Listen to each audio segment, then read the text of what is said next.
सलाम एंड अस्सलाम वालेकुम टू ऑल ऑफ यू। आज का जो हमारा लेक्चर है इंग्लिश का in law admission test is about preposition.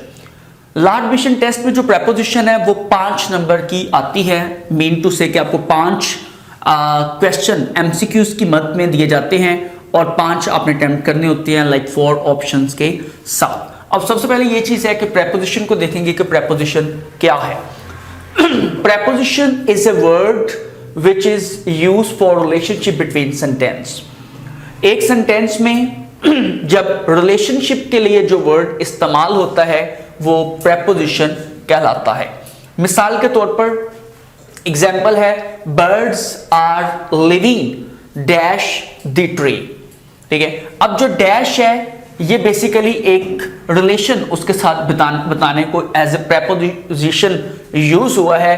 इसमें अगर ऑप्शन देखे जाएं तो इन, एट, ऑन, ऑफ, इस तरह ये ऑप्शन आपको दिए जाएंगे। ये एक एग्जांपल है birds are living dash the tree. अब ये 4 ऑप्शन आपको दिए जाएंगे जिसमें आपने ये समझना है कि कौन सा यहां पे प्रेपोजिशन फिट होगा और ये सेंटेंस अपने एग्जैक्ट मीनिंग तक पहुंचेगा। आमतौर पर ये गलती होती है, birds are living at the tree कर देते हैं। ठीक है, एट द ट्री आप करेंगे तो ये रॉन्ग कंसीडर होगा। ठीक है, क्योंकि बर्ड्स अगर इसको ट्रांसलेट किया जाए तो ये है कि बर्ड्स कहां पर रहते हैं। ठीक है, तो birds are living on the tree, अगर हम इसको ऑन यहां पे मेंशन करेंगे then it will correct, otherwise it will incorrect। तो ये गलत कंसीडर होगा अगर ऑन की जगह पर हम इन, एट या ऑफ का इस्तेमाल करते हैं। अगर हम ऑन का इस्तेमाल करते हैं एज ए प्रेपोजिशन तो ये क्लियर होगा, करेक्ट होगा। हमने इसको समझना कैसे है, हमने खास तौर पर जो प्रेपोजिशन के वर्ड होते हैं हमने सेंटेंस को पढ़ना है। सेंटेंस की 2 चीजें फोकस की जाती हैं। नंबर 1 सेंटेंस का ट्रांसलेशन होना, नंबर 2 इसका सेंस क्रिएट करना। ये 2 चीजें ही आपको एग्जैक्ट प्रेपोजिशन का बताएगी कि ये प्रेपोजिशन क्या है। मैं दोबारा इस चीज को आपके सामने रखूंगा। 2 चीजें जिसने आपको बताना है कि प्रेपोजिशन में कौन सा एग्जैक्ट वर्ड यूज होगा। नंबर 1 आपका एग्जैक्ट सेंटेंस जो कि ट्रांसलेट करेगा। ठीक है, नंबर 2 आप उसके जो है ना मीनिंग को, लाइक सेंटेंस है, आप उसको ट्रांसलेट करते हुए उसके मीनिंग को, उसकी ट्रांसलेटेड जो चीज है उसको अच्छे तरीके से समझते हैं तो आपको इसका पता चलेगा कि आपने कहां पर कौन सा वर्ड यूज करना है। इसी वर्ड को अगर मैं एग्जाम्पल के तौर पर देखूं तो अगर हम ये करें इसको ट्रांसलेट करने की, बर्ड्स आर लिविंग, परिंदे रहते, परिंदे रह रहे हैं द ट्री। ठीक है, कि परिंदे कहां पर रह रहे हैं। अगर हम इसकी जगह पर करते हैं इन, तो अगर उसको ट्रांसलेट करते हैं तो परिंदे दरख्त में रह रहे हैं, तो ये गलत होगा क्योंकि सेंस के लिहाज से दरख्त के ऊपर परिंदे रहते हैं, दरख्त के अंदर नहीं रहते। इसलिए आपको सेंस दूसरा ट्रांसलेटेड वे से आपको पता चलेगा कि यहाँ पे इन, एन, एट या ऑफ आएगा। तो यहाँ पे बेसिकली करेक्ट आंसर है ऑन, जो कि आपको 2 तरीके से पता चला है। Number 1 when you are going to do translate sentence, number 2 sense। जब आप सेंस क्रिएट करते हुए इसको ट्रांसलेट करते हैं और समझने की कोशिश करते हैं देन आपको पता चलता है कि यहां पे कौन सा वर्ड इस्तेमाल होता है। अब इस चीज है कि खास तौर पर कौन कौन से इंपॉर्टेंट प्रेपोजिशंस हैं जो आपके बहुत ज्यादा रूटीन में यूज होते हैं। मिसाल के तौर पर एट किस लिए यूज होता है वो भी डिस्कस करते हैं। In, on, of, to, the, of, about, etc और बहुत ज्यादा हैं जो यूज होते हैं एज ए प्रेपोजिशन। तो हम इस चीज को देखते हैं कि सबसे पहले क्या है। अगर एक वर्ड आता है एट एज ए प्रेपोजिशन तो एट किसके लिए यूज होता है।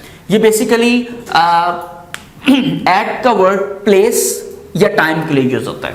प्लेस या टाइम के लिए यूज होते हैं एट का वर्ड। मिसाल के तौर पर आप किसी को कहते हैं I will see you at 9 PM, मैं आपको 9 बजे मिलूंगा, या I will see you at Abdullapur, I will see you at Nishatabad, I will see you at Lahore और समथिंग एल्स। तो एट प्लेस या टाइम के लिए यूज होता है। नंबर 2 इन मे के लिए यूज होता है। मे, हम लोगों ने अक्सर ये वर्ड सुने हुए हैं, मैम कैन आई कम इन, आप परमिशन लेने के लिए पूछते हैं ना, कम इन एंड सम स्ट्रा चीजें, तो मैं हमेशा अंदर के लिए यूज होता है, ठीक है। और ऑन है, ऑन पर के लिए यूज होता है, जिसकी अभी एक एग्जाम्पल आपके सामने है। मिसाल के तौर पर आप कहते हैं please set the books on the chair, कि किताबों को चेयर के ऊपर रख दो, ठीक है। तो आमतौर पर जो चीज यूज होती है ऑन के लिए वो ऊपर, पर के लिए यूज होती है। ऑफ ये भी जो है एक फिक्रे में सेंस क्रिएट करने के लिए इस्तेमाल होता है, like college, ISM centre champion institute of advance study, ठीक है। तो एक रिलेशन बताने के लिए ऑफ का इस्तेमाल होता है। टू का इस्तेमाल होता है डायरेक्शन के लिए, टू का इस्तेमाल होता है डायरेक्शन के लिए। मिसाल के तौर पर I am going to Lahore, अगर टू दरमियान से निकाल दें तो वो रिलेशन आपस में नहीं क्रिएट करता और सेंस के लिहाज से फिक्रा कंप्लीट नहीं होता। I am going to Lahore, ठीक है। जो टू है वो डायरेक्शन के लिए कि कौन सा फर्स्ट जो है सब्जेक्ट ऑब्जेक्ट के साथ कैसे अटैच हो रहा है, ठीक है। टू हमेशा यूज होता है डायरेक्शन के लिए। ये बहुत सारी चीजें जैसे एट है, इन है, ऑन है और टू, ये सबसे ज्यादा प्रेपोजिशन इस्तेमाल होती हैं MCQs में। दोबारा बता रहा हूं, एट, इन, ऑन और टू, ये 4 प्रेपोजिशंस ऐसी हैं जो सबसे ज्यादा इस्तेमाल होती हैं। दी बेसिकली एक आर्टिकल है जो कि खास चीज के लिए यूज होता है। दी एक आर्टिकल है, खास चीज के लिए यूज होता है। मिसाल के तौर पर the college, the United State of America, the president, खास चीज के लिए इस्तेमाल होता है। ए जो है वो वह चीज के लिए इस्तेमाल होता है। जब आप दी का वर्ड यूज करते हैं तो ये खास चीज के लिए इस्तेमाल होता है। ऑफ एक नेगेटिव वर्ड है, जैसे कहते हैं लाइट ऑफ कर दें, ठीक है। ऑफ आमतौर पर एक नेगेटिव वर्ड है जो नेगेटिव वर्ड के लिए इस्तेमाल होता है। अबाउट के बारे में, ठीक है। और बहुत ज़्यादा हैं जो कि प्रेपोजिशन के लिए इस्तेमाल होते हैं।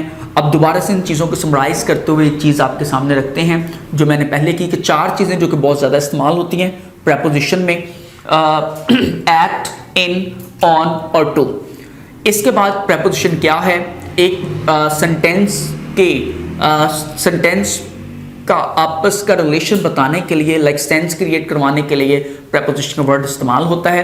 Preposition is a word which is use to create relationship to an other sentence और वर्ड, उसके लिए इस्तेमाल होता है प्रेपोजिशन, जिसकी example before you guys. Then preposition 5 number का आता है लॉ एडमिशन टेस्ट में, जो आपने से कवर करना होता है। Thank you.